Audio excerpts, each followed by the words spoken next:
Welcome friends, Bhagyalakshmi serial இன்னைக்கு எபிசோடில் வரக்கூடிய சுவாரஸ்யமான சீன்ஸ் பற்றி பார்க்கலாம். மாலினி குழந்தைய மறைச்சி வச்சுட்டு என்கிட்டலாம் குழந்தை இல்லை, அது செல்வி தான் வாங்கிட்டு போனாங்க அப்படின்னு போய் சொல்கிறாங்க. நானும் குழந்தைய வாங்கிட்டு போகலாமா அப்படின்னு சொல்லிட்டு இருக்கிறாங்க செல்வி. அப்புறம் குழந்தை எங்கே தான் போச்சு அப்படின்னு வீட்டில் இருக்கிற எல்லாருமே ரொம்ப பதறி போய் தேடிட்டு இருக்கிறாங்க. மாலினி ஒரு நிமிஷம் வெயிட் பண்ணுங்க அப்படின்னு சொல்லிட்டு மாடிக்கு போய் ரூமில் போய் குழந்தைய தூக்கிட்டு வராங்க. குழந்தை எப்படி மாடிக்கு போச்சு அப்படின்னு பாக்கியா கேட்குறாங்க. நான் தான் குழந்தை காணும்னா நீங்கள் எல்லாரும் எப்படி ரியாக்ட் பண்ணுவீங்கன்னு தெரிஞ்சுக்கிறதுக்காக சும்மா ப்ராங்க் பண்ணினேன் அப்படின்னு சொல்கிறாங்க மாலினி. அதுக்காக சின்ன குழந்தைய வச்சாங்க இப்படிலாம் பண்ணுவீங்க அப்படின்னு ஜெனி திட்டிட்டு இருக்கிறாங்க. குழந்தைக்கு ஏதாவது ஒன்று கிடக்க ஒன்று ஆச்சுன்னா என்ன பண்ணுறது, நீ இப்பலாமா பண்ணுவேன் அப்படின்னு சொல்லிட்டு மாலினியை திட்டுறாங்க பாக்கியா. செலியன் இப்போ லீவில் தானே இருக்கிறா, அப்புறம் எதுக்காக நீ ஆஃபீஸ் ஒர்க்குன்னு வீட்டுக்கு அடிக்கடி வந்துட்டு இருக்கிற அப்படின்னு கேட்குறாங்க. நிஜமாவே ஆஃபீஸ் ஒர்க் தான் பார்க்க வந்தேன் அப்படின்னு சொல்கிறாங்க மாலினி. இனிமேல் ஆஃபீஸ் ஒர்க் அது இதுன்னு சொல்லிட்டு வீட்டு பக்கம் நீ வரக்கூடாது, இனிமேல் எங்கள் வீட்டுக்குள்ளே நீ வரக்கூடாது அப்படின்னு சொல்லிடுறாங்க மாலினியை. மாலினியுமே அங்கேருந்து கிளம்பி போயிடுறாங்க. இந்த மாதிரி ஃப்ரெண்டு எங்கேருந்துடா பிடிச்ச, குழந்தைய வச்சு விளையாண்டுட்டு இருக்கிறா அப்படின்னு தாத்தா திட்டுறாங்க செலியனை. அடுத்ததா கோபி செலியன்ட்ட கேட்டுட்டு இருக்கிறாரு. இந்த மாதிரி வீட்டில் பிரச்சனை நடந்துருச்சு, உன்னோட ஆஃபீஸில் எதுவும் பிரச்சனை வந்துடாதுல்ல அப்படின்னு கேட்டுட்டு இருக்கிறாரு. ஜெனிக்காக பாக்கியா ஜூஸ் போட்டு எடுத்துகிட்டு வராங்க. இந்த காஃபி கொடுக்கறது, ஜூஸ் போடுறது, இந்த மாதிரி யார் யாருக்கு என்ன தெரியுமோ அதை மட்டும் செஞ்சால் போதும், ஆஃபீஸ் விஷயத்தெல்லாம் எதுக்காக தலையிடணும் அப்படின்னு கேட்குறாரு கோபி. குழந்தைய மறைச்சி வச்சு விளையாடுறது என்ன ஆஃபீஸ் விஷயமா அப்படின்னு கேட்குறாரு தாத்தா. எல்லாரும் தான் ஆஃபீஸ் போகிறாங்க, அதுக்காக லீவ் போட்டால் ஆஃபீஸ் ஒர்க்கை வீட்டுக்கு வந்தால் பார்த்துட்ருப்பாங்க அப்படின்னு கேட்குறாங்க பாக்கியா. அவள் இந்த வீட்டுக்கு வர்றது எனக்கு சுத்தமாக பிடிக்கல, அதனால தான் வரக்கூடாதுன்னு சொல்லிட்டேன் அப்படின்னு சொல்கிறாங்க பாக்கியா.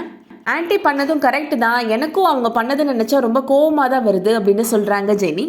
அடுத்தவங்க மேலே நம்பிக்கை வைக்கணும், நீ சொன்னதுனால அவங்க எவ்வளோ ஹர்ட் ஆகிருப்பாங்க, அதனால செலியனுக்கு எவ்வளோ பிரச்சனை வரப்போதோ அப்படின்னு சொல்லிட்டு இருக்கிறாரு கோபி. நம்பி நம்பி ஏமாந்ததெல்லாம் போதும் அப்படின்னு சொல்கிறாங்க பாக்கியா. நம்புற மாதிரி யாரும் நடந்துக்கிறது கிடையாது, யாருமே யோக்கியம் கிடையாது அப்படின்னு சொல்லிட்டு போகிறாங்க பாக்கியா. என் மருமக இப்போ தான் கரெக்டாக பேசிட்டு போகிறா, அவள் யாரை பற்றி பேசுகிறா தெரியுதா, உன்னை பற்றி தான் சொல்கிறா அப்படின்னு சொல்கிறாரு கோபியோட அப்பா. நான் என்ன பண்ணினேன் அப்படின்னு ஒன்றும் தெரியாத மாதிரி முடிச்சுட்டு இருக்கிறாரு கோபி. இதை வச்சு இப்போ பிரச்சனைலாம் பண்ண வேணாம், அவள் வந்தால் ஏதோ பண்ணுனா அது பண்ணது தப்புன்னு சொல்லி வீட்டை விட்டு அனுப்பிட்டோம் அவ்வளோதான் அப்படின்னு சொல்லிட்டு இருக்கிறாங்க கோபியோட அம்மா.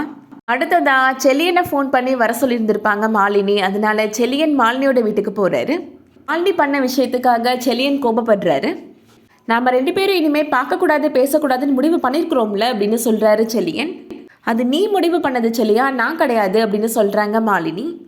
உங்கள் அம்மா ஏன் என்னை வரக்கூடாதுன்னு சொன்னாங்க, அவங்க எப்படி சொல்லலாம் அப்படின்னு சண்டை போடுறாங்க மாலினி. நீ எதுக்காக எங்கள் வீட்டுக்கு வரணும் அப்படின்னு கேட்குறாரு செலியன். ஏன் செலியா இப்படி யார் மேலேயும் அக்கறை இல்லாமல் பேசிகிட்டு இருக்கிற அப்படின்னு கேட்குறாங்க மாலினி.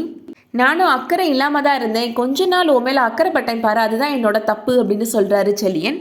நீ தானே என் கூட சந்தோஷமாக இருந்த அப்படின்னு கேட்குறாங்க மாலினி. அந்த மாதிரி தப்பு மறுபடியும் நடக்கக்கூடாதுன்னு தான் நான் சொல்லிட்டு இருக்கிறேன் அப்படின்னு சொல்கிறாரு செலியன். உனக்கு நான் முக்கியம் கிடையாதா அப்படின்னு கேட்டுட்டு இருக்கிறாங்க மாலினி. எனக்கு என்னோட குடும்பம் அம்மாவை தவிர யாரும் முக்கியம் கிடையாது அப்படின்னு சொல்கிறாரு செலியன். நான் பண்ணின தப்புக்கு நான் கஷ்டப்பட்டா பரவாயில்ல, அதுக்கான தண்டனையை என் குடும்பமும் குழந்தையும் ஏன் அனுபவிக்கணும் அப்படின்னு கேட்குறாரு செலியன். ஏதோ ட்ராப்பில் மாட்டிட்டு இருக்கிற மாதிரியே இருக்கு எனக்கு அப்படின்னு சொல்கிறாரு.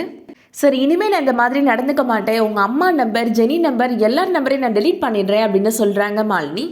ஆனால் நீ ஒன்று மட்டும் செய்யணும் செலியன் அப்படின்னு சொல்கிறாங்க. அதுக்கப்புறம் நான் உங்கள் வீட்லேயும் சரி உன்னையும் சரி டிஸ்டர்ப் பண்ணவே மாட்டேன் அப்படின்னு சொல்கிறாங்க.